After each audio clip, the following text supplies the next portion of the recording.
amigos do canal Voz Missionária, sejam bem-vindos a mais um vídeo nesse nosso canal.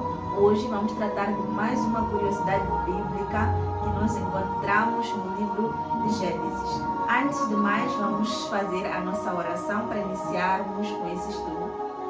Bom Pai que habita nas alturas, permita nessa hora, Senhor, que consigamos ouvir a Tua voz, que consigamos ouvir a instrução e o ensino do Espírito Santo. Que o Teu poder, Senhor, possa ser manifestado e que possamos entender tudo quanto irá aqui ser explicado. Em nome de Jesus Cristo. Amém. Feita a nossa oração, vamos agora abrir o texto em Gênesis 14, verso 18. 14 e 18 diz o seguinte: Melquisedeque, rei de Salém, trouxe pão e vinho, era sacerdote do Deus Altíssimo. A nossa curiosidade de hoje vai residir no personagem Melquisedeque, que encontramos aqui neste capítulo 14, no verso 18. Vamos procurar explicar um pouco sobre quem ele foi, de onde ele surgiu, né? E mais algumas curiosidades que nós podemos encontrar ao longo das nossas pesquisas sobre este personagem. Primeiro, o mais importante dizer que o rei Melquisedeque, o rei e sacerdote Melquisedeque era rei de Salém. Ele se uniu ao rei de Sodoma para ir dar as boas-vindas a Abraão. Nos dias de Abraão, Jerusalém era conhecida como Salém ou Shalem, que significa paz ou segurança. Podemos ver isso no livro de Salmos 76. Vamos abrir Salmos 76, o verso 2. Verso 2: Em Salém está o seu tabernáculo e em Sião a sua morada. Então, Jerusalém, como eu disse, nos dias de Abraão, era conhecida como Salém ou Shalem. A cidade de Jerusalém é mencionada pela primeira vez pelos registros egípcios do século XIX a.C. e então era governada pelos reis amoreus.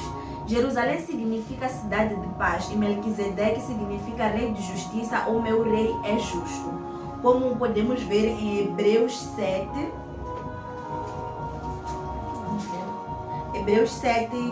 versos 2, para o qual também Abraão separou o dízimo de tudo. Primeiramente se interpreta rei de justiça, depois também é rei de Salém, ou seja, rei de paz. Então, aqui está o verso que fala exatamente sobre o significado, né, do nome do sacerdote e rei Melquisedeque.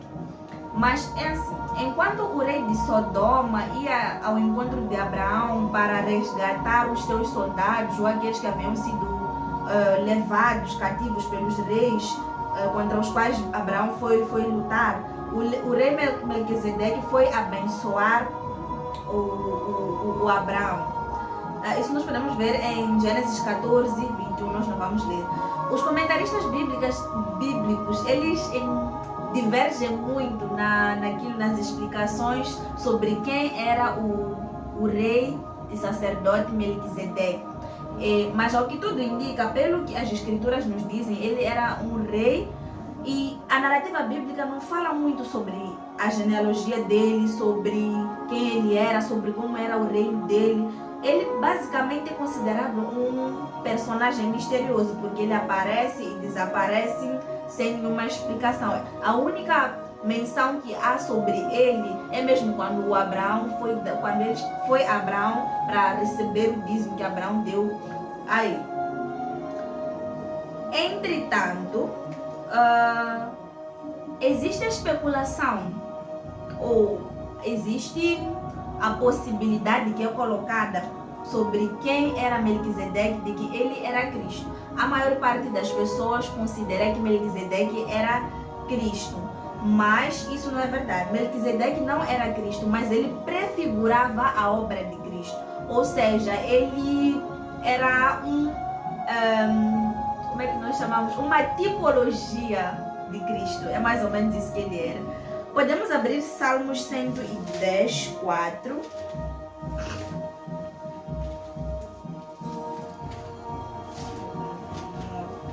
Salmos 110, versos 4. Vamos ler aqui. O Senhor jurou e não se arrependerá. Tu és sacerdote para sempre, segundo a ordem de Melquisedeque. Podemos abrir novamente Hebreus 5, verso 6, que diz o seguinte: como em outro lugar também diz, tu és sacerdote para sempre, segundo a ordem de Melquisedeque. O texto de Hebreus 7:17 também fala um pouco sobre esta questão da ordem de Melquisedeque. Ou seja, Melquisedeque é um rei que prefigurava, ou ele é usado como uma tipologia de Cristo. Pois Cristo, assim como Melquisedeque, não era um sacerdote da linhagem dos levitas, como nós podemos ver no Antigo Testamento. Ele é um ser que aparece sem genealogia. E falando divinamente, Cristo também é um ser sem genealogia, como aparece aqui descrito em Hebreus 7. Outra coisa que nós podemos constatar é que, como eu disse, ele era sacerdote e ao mesmo tempo era rei. Então, ser da ordem de Melquisedeque é mais ou menos nesse contexto da prefiguração da tipologia que há entre que Melquisedeque era de Cristo, por assim dizer. Então, por isso que diz que Cristo é sacerdote segundo a ordem de Melquisedeque, por essas características, né, que podemos identificar que os assemelham. Bom, este era o vídeo de hoje. Eu espero ter esclarecido um pouco das dúvidas sobre este personagem misterioso. Caso tenha ficado com uma dúvida, alguma coisa que queira acrescentar, pode deixar nos comentários. Será um prazer responder a sua pergunta, será um prazer receber o seu comentário e nos encontramos no próximo vídeo para mais uma curiosidade.